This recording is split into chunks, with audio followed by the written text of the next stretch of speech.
سے تھا، میں ایک اکیلا گھر میں تھا، میری بیٹی گھر میں تھی. توجہ کرنا بھی توجہ. میں تھا، میری بیٹی تھی.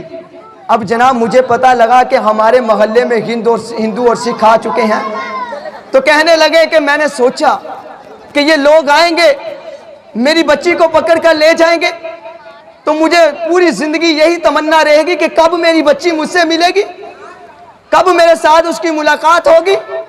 کہا کہ میں نے اپنی بچی کو گھر میں بیٹھے سوچا کہ اگر یہ کافر لوگ اس کو پکڑ کر لے گے اس کی عزت کے ساتھ کھیلیں گے. فرمایا کہ میں نے اپنی بچی کو اپنے گھر میں اپنے ہاتھوں سے ذبح کر دیا. اس پاکستان کے لیے ایک بابا اپنی بچی کو ذبح کرتا ہے.